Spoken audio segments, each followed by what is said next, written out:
هدي محمد صلى الله عليه وسلم وشر الأمور محدثاتها وكل محدثة بدعة وكل بدعة ضلالة وكل ضلالة في النار. اللهم صل على محمد وعلى آله وأصحابه ومن تبعهم بإحسان إلى يوم الدين. Ayo ikhwah azani wa azakumullah jamaah salat maghrib. Ya, semoga senantiasa dirahmati Allah Ta'ala. Alhamdulillah, puji syukur kita panjatkan kehadirat Allah Subhanahu wa Ta'ala atas segala nikmatnya, sehingga di malam ini alhamdulillah kita bisa melanjutkan kembali membacakan kitab Aina Nahnu min Akhlaqis Salaf. Di manakah posisi kita dibandingkan dengan akhlaknya para salaf. Bab yang kita bacakan pada kesempatan malam ini yaitu as-salaf wal amru bil ma'ruf wan nahyu 'anil munkar. Salaf dan kebiasaan mereka yang terkait dengan amar ma'ruf nahi munkar, memerintahkan yang baik, mencegah yang munkar. Ayolah ikhwah azani wazakallah. Amar ma'ruf nahi munkar adalah merupakan amalan yang utama, amalan yang mulia. Sebelum kita membacakan riwayat-riwayat yang ada dalam bab ini, kita berikan muqaddimah beberapa nukilan ayat Allah Ta'ala dan hadis Rasulullah SAW terkait dengan amar ma'ruf nahi munkar. Hanya sebagian saja. Di antaranya Allah berfirman dalam surat Ali Imran ayat 110 yang tidak asing bagi kita. Allah berfirman, kuntum khaira ummatin ukhrijat linnas ta'muruna bil ma'ruf wa tanhauna 'anil munkar wa tu'minuna billah. Kuntum khaira ummah, kalian adalah sebaik-baik umat. Ukhrijat linnas, yang dikeluarkan untuk manusia.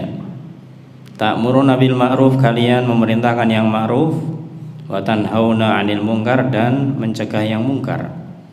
Wa tu'minuna billah, dan kalian beriman kepada Allah Ta'ala. Ayat ini para jamaah yang perlu kita sedikit mengetahui adalah bagian awal kuntum khaira ummah, kalian adalah sebaik-baik umat. Ayat ini diturunkan Allah kepada Rasul sallallahu alaihi wasallam, yang ada saat itu adalah para sahabat, dan lafadznya adalah fi'il madhi kuntum dari kana, yang artinya ketika kita ingin mengatakan siapa sebenarnya kalian di sini, yang pasti itu adalah para sahabat yang ada pada saat itu. Dan memang demikianlah, yang terbaik dari umat ini adalah para sahabat, yang mereka dikeluarkan untuk manusia, untuk menyebarkan Islam kepada manusia secara turun-temurun.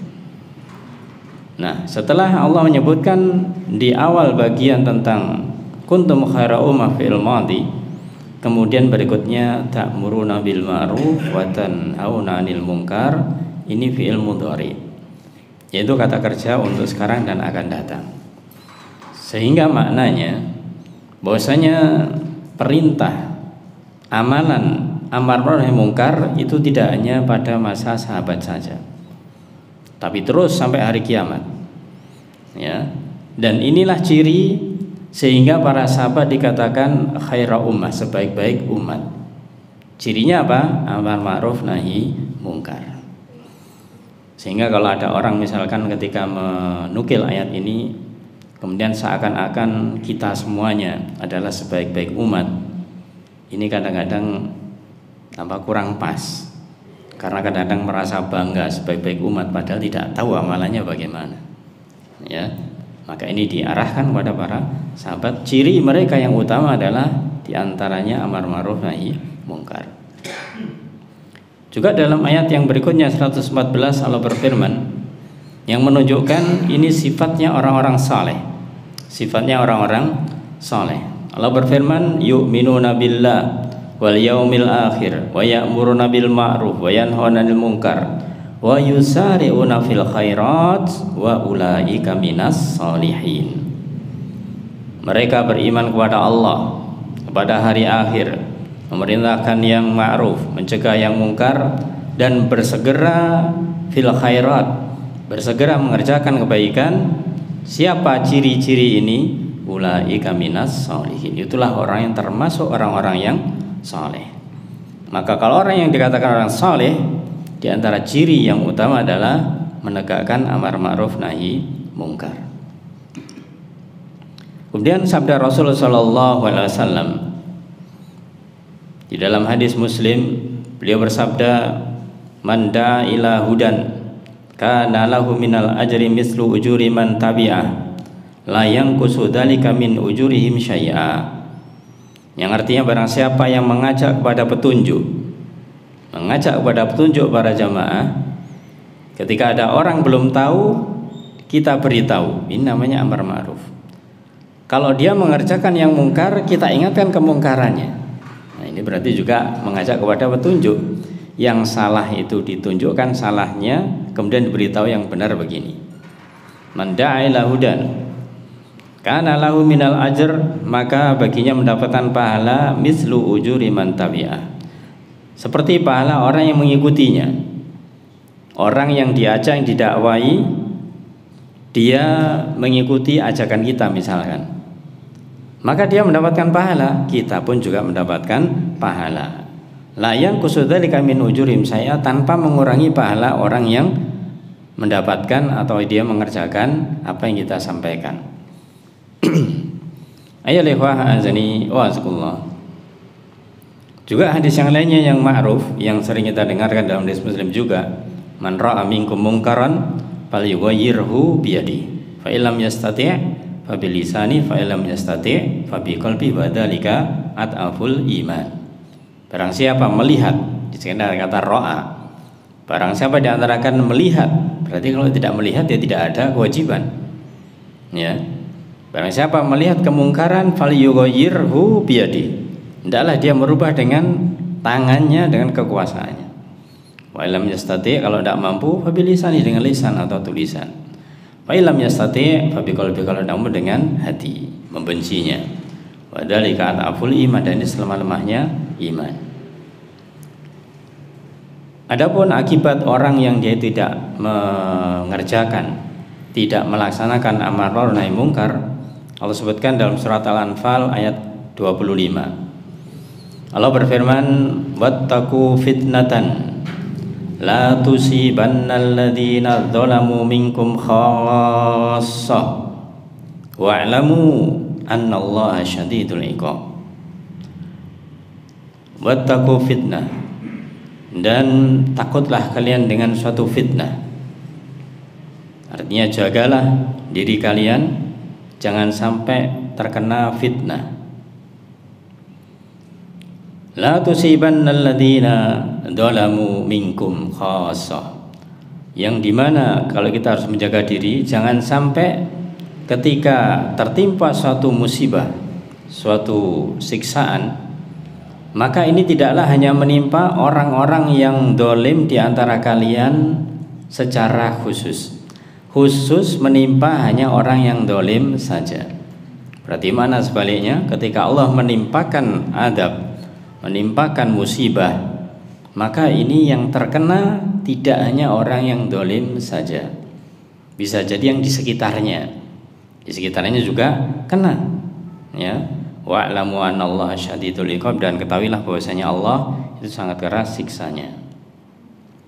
Ayo ikhwah azani wa azakumullah.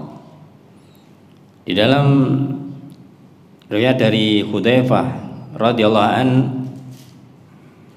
muttafaqun alaihi Bukhari dan Muslim, maka beliau juga bersabda, walladzi nafsi biyadi, demi zat yang jiwaku berada di tangannya, la ta'murunna bil ma'ruf wa la tanhauna 'anil munkar, hendaklah kamu menyuruh berbuat yang ma'ruf dan mencegah yang mungkar. Jadi hendaklah kalian betul-betul menetapi hal ini. Aw la yushikanallahu ayyab'atsa 'alaikum iqaba min, atau kalau kalian tidak melakukannya, maka hampir saja Allah mengirimkan siksaan atas kalian. Siksaan atas kalian. Tsumma tad'unahu fala yustajabu lakum. Kemudian ketika hal itu terjadi, kalian berdoa kepada Allah Ta'ala, namun doa kalian tidak dikabulkan karena sudah terlanjur. Pernah ketika disampaikan hal ini, kemudian Ummul Mukminin Zainab radhiyallahu anha bertanya kepada Rasul sallallahu alaihi wasallam. Beliau menanyakan kepada Rasulullah SAW, anahliku wa fina salihun, wa Rasulullah SAW, apakah kita akan dibinasakan sementara di sekitar kita ada orang-orang yang saleh? Masa Allah akan menimpakan juga kepada orang yang saleh, kan mereka orang yang taat begitu. Faqala Rasulullah sallallahu alaihi wasallam, maka Rasul menjawab, na'am, ya. Idza kasural khabath. Ketika kapan? Yaitu ketika keburukan telah merata, telah marak. Banyak kemungkaran tidak diingkari, tidak ditegakkan amar ma'ruf nahi mungkar, maka ketika Allah menimpakan musibah, yang terkena tidak hanya para pembuat kemungkaran saja, tapi siapapun yang ada di sekitarnya, walaupun orang saleh. Maka ini penting bagi kita para jemaah.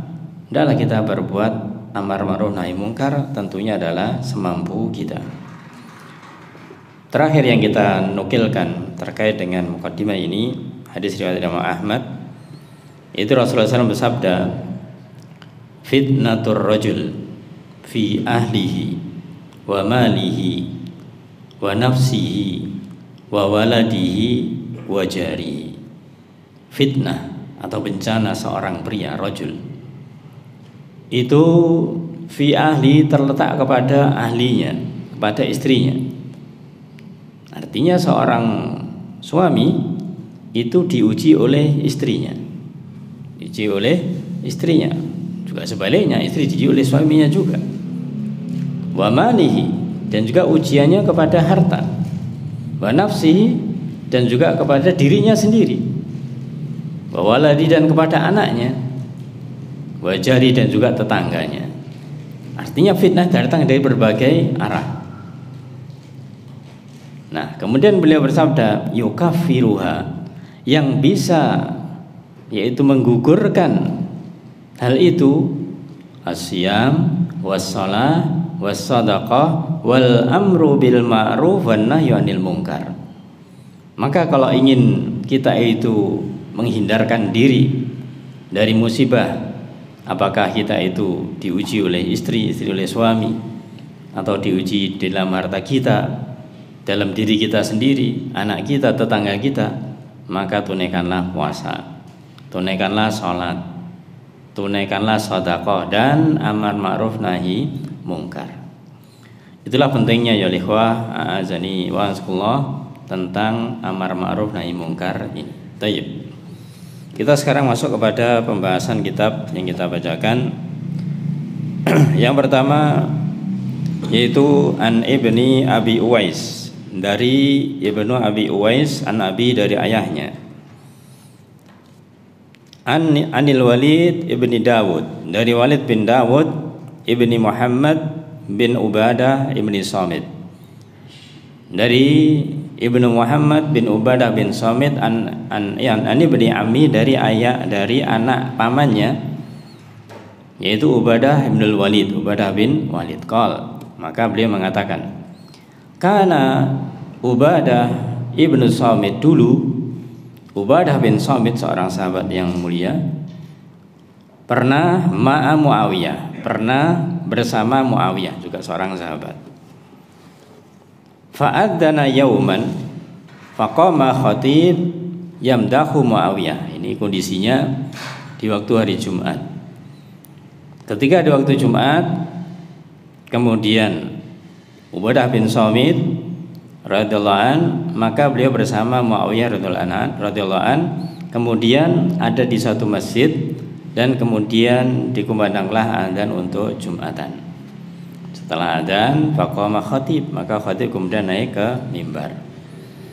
Yang disampaikan khatib yamdahu Muawiyah, karena Muawiyah sebagai pemimpin yang ada di situ, maka dia memuji-muji Muawiyah,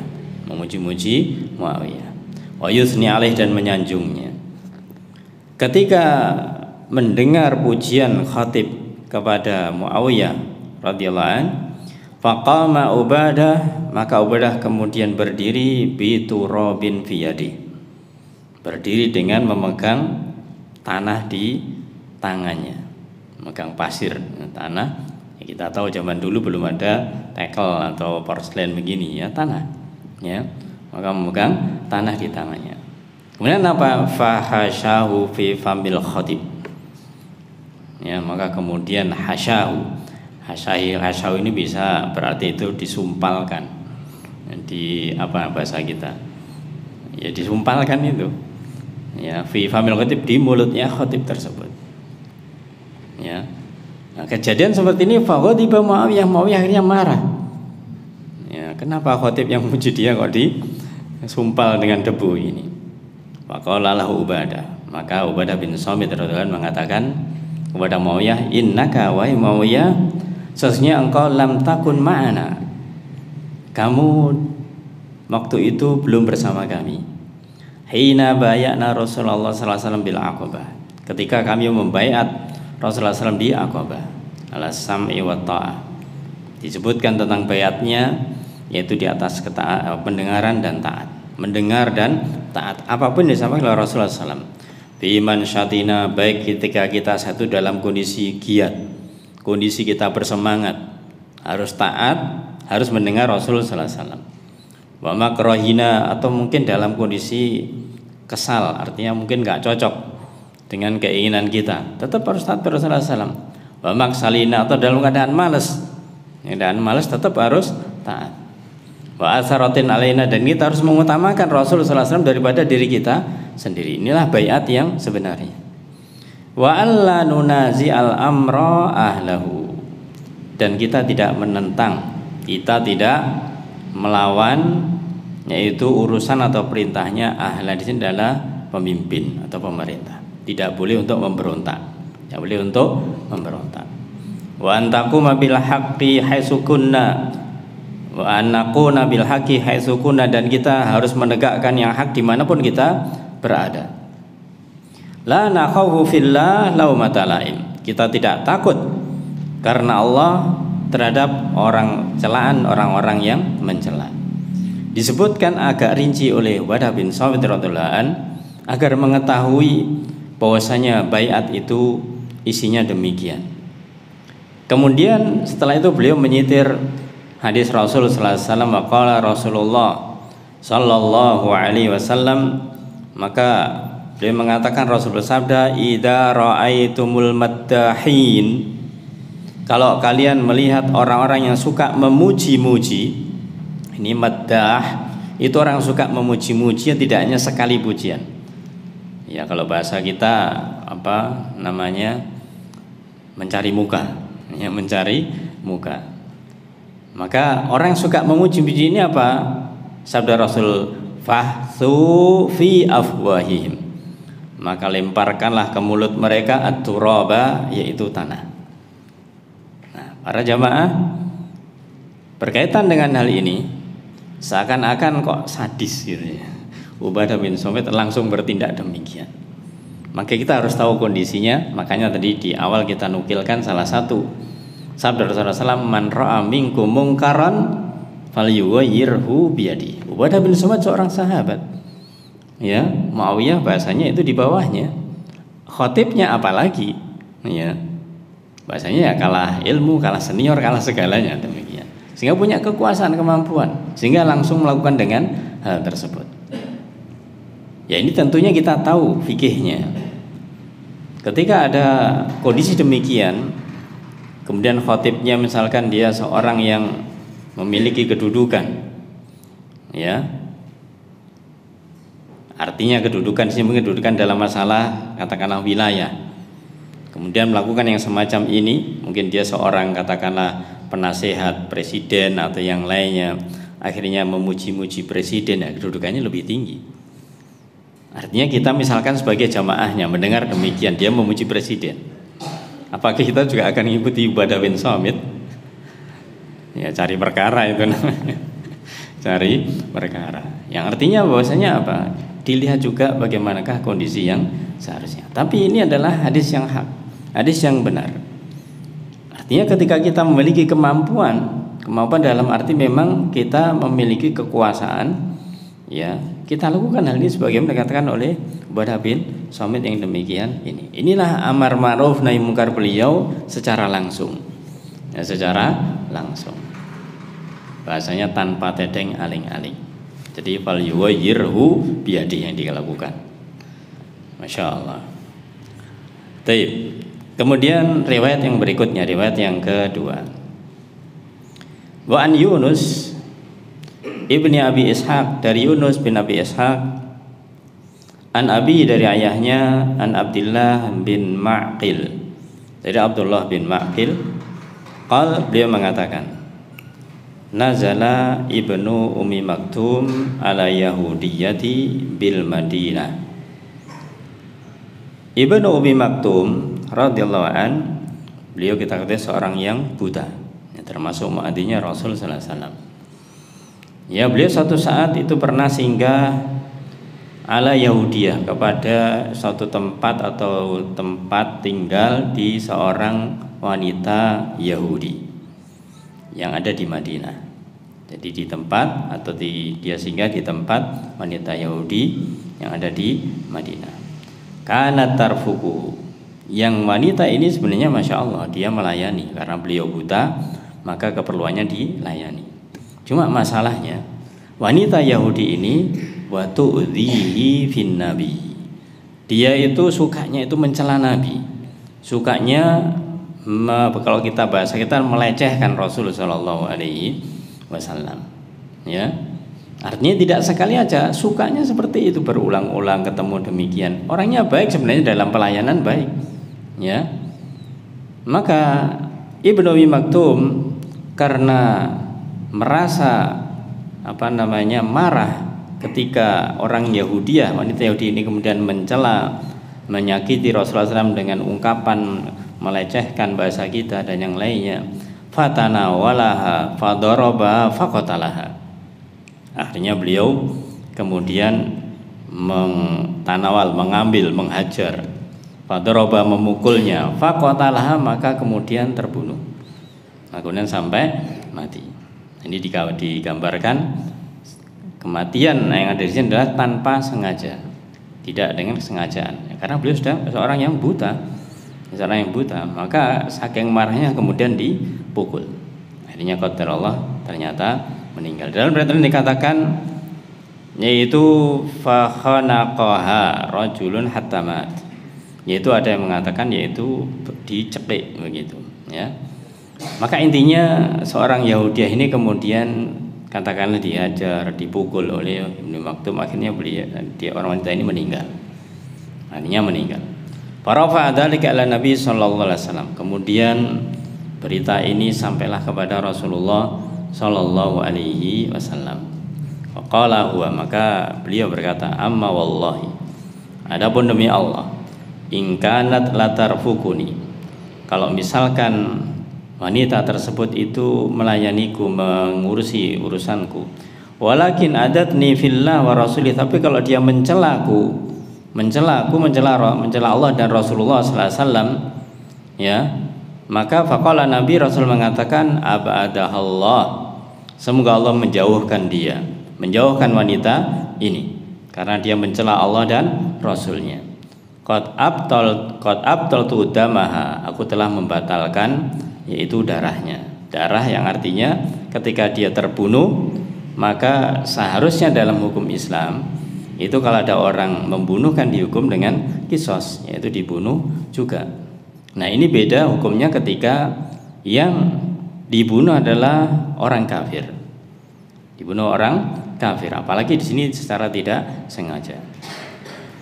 Maka di dalam hukum ketika seorang bunuh orang kafir namanya sama kafir dhimmi, ya, kafir dhimmi yang dia itu dalam pelindungan, maka yang seharusnya dilakukan atau yang seharusnya menjadi konsekuensinya adalah dengan membayar diat, tidak kisos.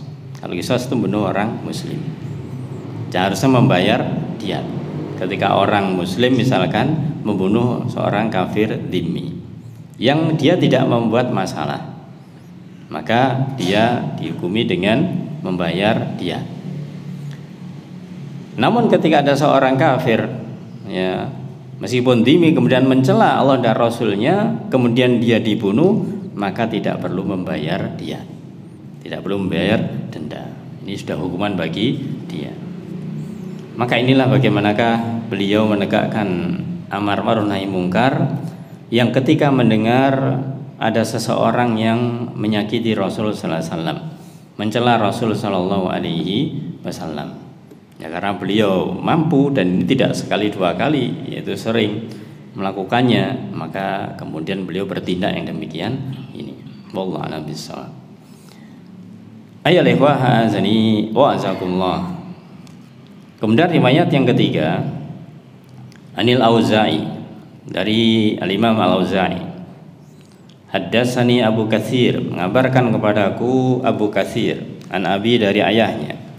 Qal, dia mengatakan, ataitu Abu Dzar, aku pernah mendatangi Abu Dzar Al-Ghifari radhiyallahu anhu. Wa huwa jalisun indal jamratil wusta. Beliau saat itu sedang duduk di sisi jamratul wusta, itu ketika melempar jumroh yang wusta, yang tengah, yang kedua. Wa qad istama'an nasu alaihi, saat itu ketika beliau duduk di situ, maka manusia berkumpul di sekitar beliau, yastaftunahu, para manusia atau orang-orang ini minta fatwa kepada Abu Dzar Al-Ghifari. Fa'atahu rajulun, maka ketika beliau dikelilingi oleh banyak orang, ditanya-tanya, ingin tahu masalah agama, tiba-tiba datang seorang laki-laki. Fawaqafa alaih, maka kemudian datang dan dia berhenti di hadapan Abu Dzar Al-Ghifari radhiyallahu anhu. Faqal, maka kemudian dia mengatakan, yaitu memperingatkan Abu Dzar Al-Ghifari. Apa yang dikatakan? Alam yanhaka Amirul Mukminin anil futya. Bukankah Amirul Mukminin melarangmu untuk berfatwa? Farafa'a ra'sahu, maka kemudian Abu Dzar mengangkat kepalanya. Summa qala, kemudian beliau mengatakan kepada seorang laki-laki ini, araqibun anta alayya, apakah engkau ditugasi untuk mengawasiku? Engkau ditugasi untuk memantauku, mengawasiku. Apa yang dikatakan oleh Abu Dzar ketika setelah mengatakan ini, ya, law wada'tum samsama ala hadi, kalau sekiranya kalian meletakkan samsama ini adalah as-sayf, yaitu pedang yang kuat, pedang yang tajam, ala hadihi wa asyara biyadi ila qafah, yaitu mengisyaratkan ke tengkuknya. Kalau misalkan kalian meletakkan pedang yang kuat, yang tajam di tengkuk saya ini, di tengkuknya Abu Dzar Al-Ghifari. Summa donantu anni anfudu kalimatan, kemudian aku yakin bahwasanya aku masih bisa menyampaikan satu kalimat. Sami'tuha min Rasulillah sallallahu alaihi wasallam, yang aku pernah dengar dari Rasulullah SAW, qabla an tujizu alayya, sebelum kalian itu membolehkan pedang tersebut kepadaku, artinya sebelum menebasku, sebelum membunuhku, la anfatuha, pasti aku akan tetap menyampaikan. Artinya para jamaah, bahwasanya ketika beliau benar-benar mengetahui ini adalah hadis Rasulullah SAW dan harus disampaikan, maka disampaikan. Karena yang namanya hadis Rasulullah SAW secara umum, isinya adalah bisa jadi berupa hal-hal yang diperintahkan, yaitu amar ma'ruf, atau bisa jadi yaitu hal-hal yang melarang kemungkaran, nahi mungkar. Maka dari itu beliau akan senantiasa melakukan ini. Ya, dikarenakan apa ya? Karena ada orang-orang yang bertanya kepada beliau, dengan tujuan tentunya ketika yang bertanya ini tahu, maka kalau dia lagi kesalahan, maka dia meninggalkan kesalahannya. Atau kalau dia belum tahu ini adalah satu kebaikan, dia akan mengerjakan kebaikan tersebut. Inilah ya ikhwah azani wa azakumullah, di antara potretnya para sahabat yang mereka senantiasa dimanapun mereka berada itu menegakkan amar ma'ruf nahi mungkar. Dan dari beberapa yang kita bacakan, khususnya yang terakhir ini, bentuk amar ma'ruf nahi mungkar itu tidak senantiasa langsung kemudian melakukan aktivitas merubah kemungkaran orang lain yang ada, tapi dengan menyampaikan ilmu itu juga termasuk bagian dari amar ma'ruf nahi mungkar.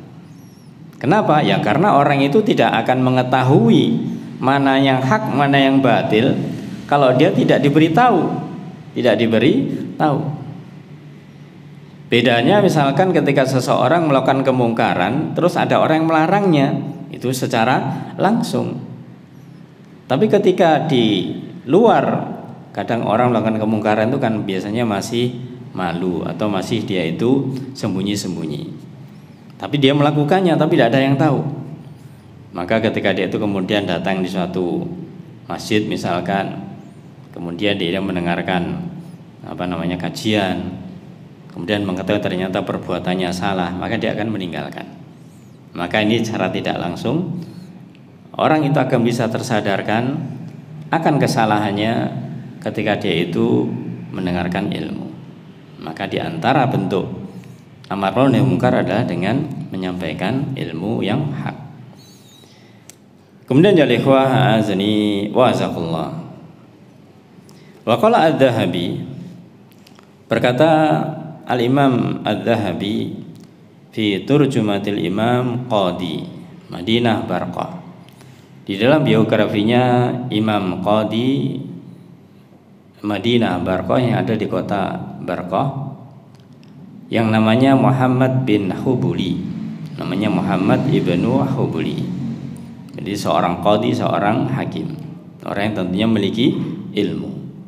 Beliau memang Adz-Dzahabi menjelaskan atau menceritakan tentang salah satu kondisi atau peristiwa yang dialami oleh Imam Al-Qadiyah ini, Muhammad bin Hubuli.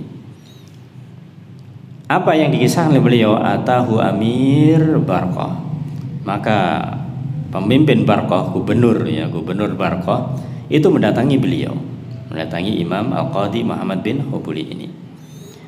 Faqala, maka kemudian dia mengatakan, ghadan Aid, besok kita hari raya. Ini berarti kondisinya yaitu di waktu Ramadan akhir, katakanlah demikian. Besok hari raya. Apa jawabnya Al-Qadi Muhammad bin Hubuli? Qal hatta narol hilal. Beliau mengatakan, ya, sampai kita melihat hilal. Jadi artinya ketika dikatakan besok Aid, besok hari raya, beliau katakan, ya kalau kita melihat hilal. Kalau tidak berarti ya tidak, begitu. Walau fatirun nas, dan aku tidak akan memerintahkan manusia untuk iftar kalau memang tidak melihat hilal, belum waktunya soalnya, ya. Wa ataqallatu ismahum, dan aku tidak ingin menanggung beban dosa mereka. Aku memfatwakan besok Id padahal hilal belum tampak, ya. Karena di dalam hadis dikatakan sumu li ru'yati waftiru li ru'yati. Maka puasalah karena melihat hilal dan berbukalah karena melihat hilal. Ketika beliau menjawab demikian para jemaah, faqal, maka utusan ini mengatakan bihada jaa kitabul mansur, maka demikianlah yang ada dalam surat Al-Mansur, yaitu pemimpin atau khalifah saat itu. Wa kana hada min ra'yil Ubaidiyah. Nah, ternyata pemimpin atau khalifah saat itu mendapatkan informasi itu dari masukan pendapatnya Ubaidiyah, ya. Mendapatkan masukan dari Ubaidiyah. Yufattiruna bil hisab. Siapa Ubaidiyah? Yaitu seorang yang dia itu memiliki pemahaman kalau yang namanya hari raya itu cukup dengan hisab. Wala ya'tabiruna ru'yah, dan tidak menganggap ru'yah. Falam yura hilal, dan tidak melihat hilal. Nah, apa yang terjadi pada jamaah? fa asbahal amir bitubul wal bunud wa uhbatul aid. Maka kemudian pemimpinnya, pemerintah katakanlah, karena bahasanya sudah menetapkan besok hari raya, ya menurut masukannya dari Ubaidiyah tadi itu, ya menurut hisab, maka disiapkanlah kemudian genderangnya, panci-pancinya, semua persiapan disiapkan untuk berhari raya. Maqala al-qadi, maka qadi Muhammad bin Hubuli mengatakan, la akhruju wa la usalli, aku tidak akan keluar dan aku tidak akan sholat karena memang ternyata hilal memang belum tampak, ya ternyata hilal belum tampak. Tadi di atas dikatakan yaitu bahwasanya ya tabirun ruyah, tidak menganggap ruyah, falam yura hilal, maka ternyata hilal memang belum tampak, berarti belum masuk bulan baru, ya belum masuk bulan yang baru. Fa amarul amiru rajulan khotbah, karena seorang pemimpin artinya dia itu memiliki kekuasaan, dia memerintahkan seseorang untuk yaitu khotbah, untuk jadi khatib, melakukan yaitu salat Id dan juga khutbah. Wa kataba bima jara ilal mansur, dan kemudian menuliskan yaitu dengan apa yang telah diperintahkan di al-mansur seorang pimpinan. Fatalabal qadi ilaih, dan menyuruh al-qadi Muhammad bin Hubuli itu untuk datang, ya meminta yaitu untuk datang. Tapi beliau kan tidak mau, tadi mengatakan la ahruj wala usalli, aku tidak mau keluar dan aku tidak mau salat. Fa'uhdira, tapi beliau dipaksa, akhirnya dihadirkan, ya dihadirkan. Faqala lahu, maka kemudian yaitu utusannya khalifah ini mengatakan kepadanya, tanassal wa'afu anka. Tanassal artinya yaitu berlepas dirilah dari pendapatmu, ya, atau minta maaflah kamu, nanti aku maafkan, ya. Maka Imam Al-Qadi di sini disuruh untuk meminta maaf karena tidak mau berhari raya di hari itu. Famtana'a, namun beliau ketika disuruh minta maaf, beliau mencegah, beliau tidak mau, beliau menolaknya. Fa'amara, maka pemerintah atau pembina ini memerintahkan fa'ul liqafi syams ila anmat, maka beliau kemudian disiksa. Disiksa apa? Fa'ul liqa, maka beliau digantung fi syams, maksudnya digantung di matahari itu, yang dijemur, ya. Beliau dijemur di terik matahari ila anmat, sampai mau wafat, mau meninggal, ya. Ini kejamnya yaitu pimpinan saat itu. Wa kana yastaghisul atsha, beliau sempat yaitu meminta air karena dahaga, ya. Falam yusqa, tapi beliau tidak diberi minum. Summa shalabuhu ala khasbatin, akhirnya beliau kemudian disalib yaitu di atas kayu. Jadi dibunuh, dibunuh oleh pimpinan ini. Wala'natullah 'alad dzalimin, semoga Allah melaknat yaitu pemimpin yang zalim semacam ini. Ayyuhal ikhwah azani wa azakumullah. Satu riwayat lagi kita tambahkan, yaitu Anil Hasan anna Ziyadan ba'asal hakama,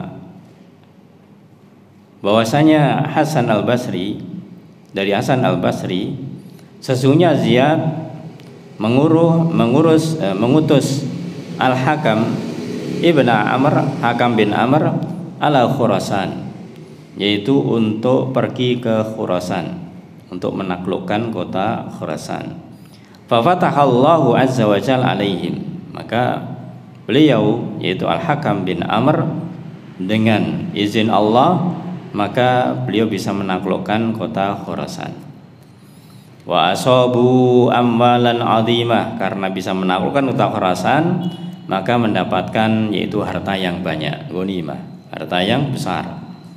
Fakata ilai Ziyad, kemudian Ziyad disuruh menuliskan surat kepada Hakam bin Amr ini. Apa isinya? Amma ba'd. Selanjutnya, inna amiral mu'minin, sesungguhnya Amirul Mukminin, ya khalifah yang saat itu, kataba ilayya, telah menulis kepadaku, an usaffiyas safra wal bayda, agar membersihkan yang kuning dan yang putih. Maksudnya di sini itu untuk menyisihkan harta rampasan perang itu. Wala tuqassim atau wala tuqassima bainan nas, dan jangan dibagikan dulu kepada manusia. Zahaban wala fiddatan, ini yang maksudnya dengan kuning dan putih itu adalah emas dan perak. Jadi diperintahkan untuk supaya tidak dibagi dulu emas dan peraknya. Bagaimanakah sikapnya Hakam bin Amr? Fakataba ilaih, maka kemudian beliau membalas surat ini. Salamun alaik. Tadi ucapan salam kemudian dibalas salamun alaik. Amma ba'd, selanjutnya. Innaka katabta, sesungguhnya engkau wahai Ziyad itu menulis ya kepadaku, tadzkuru kitaba Amiril Mukminin, engkau menyebutkan tulisannya Amirul Mukminin. Jadi menukil yaitu apa yang dikatakan oleh Amirul Mukminin. Wa inni, dan sesungguhnya aku wajadtu kitab Allah, tapi aku mendapati di dalam kitab Allah qabla kitabi Amiril Mukminin, sebelum tulisannya Amirul Mukminin. Artinya apa? Sudah ada ketentuan untuk pembagian harta ghanimah. Jadi tidak boleh tidak bisa menyesuaikan keinginan Amirul Mukminin. Sudah ada pembagiannya itu. Maksudnya tata caranya. Wa innahu wallahi, dan sesungguhnya demi Allah, law kanatis samawati wal ardu ratqan ala abdin, kalau sekiranya langit dan bumi itu runtuh pada seorang hamba. Ya, artinya ini merupakan penekanan ya. Fattaqullaha, dan kemudian fattakillah, maka bertakwalah kepada Allah Ta'ala, hendaklah dia bertakwa kepada Allah Ta'ala. La ja'alallahu laha minhuma farajan wa mahrajan, maka sungguh Allah akan menjadikan kepada keduanya yaitu farajan wa mahrajan, yaitu farajan celah, wa mahrajan dan jalan keluar. Wassalamualaikum ya. Kemudian beliau salam. Maka di sini beliau mengatakan para jamaah, ketika beliau memimpin perang kemudian menang, kemudian ada harta rampasan perang ghanimah, maka memang sudah seharusnya itu dibagi. Maka ketika ada Amirul Mukminin memerintah supaya tidak dibagi dulu harta yang khususnya emas dan perak, beliau tidak mau mengikutinya karena Allah dan Rasulnya, karena Allah sudah menentukan bagaimanakah untuk pembagian harta tersebut. Nah, inilah bagaimanakah beliau, bahasa mudahnya melawan Amirul Mukminin, karena permintaan Amirul Mukminin adalah sesuatu yang tidak pas, yang tidak benar. Makanya tidak boleh bermaksiat, la ta'ata li makhluqin fi maksiatil khaliq. Tidak ada ketaatan kepada makhluk dalam rangka bermaksiat kepada al-khaliq. Itulah ya ikhwah azani wa azakullah, sebagian yang kita bacakan dari bab yang terkait dengan as-salaf wal amru bil ma'ruf wan nahyu anil munkar. Insyaallah selanjutnya kita akan bacakan di kesempatan lainnya biidznillah taala. Semoga Allah mudahkan kita untuk senantiasa istiqomah di jalannya, khususnya kita dimudahkan Allah Ta'ala untuk senantiasa berusaha bisa mewujudkan amar ma'ruf nahi mungkar. Amin ya rabbal alamin. Allah namisab, kita cukupkan dengan kafaratul majelis. Subhanakallahumma hamdika asyhadu an la ilaha illa anta astaghfiruka wa atubu ilaik. Assalamualaikum warahmatullahi wabarakatuh.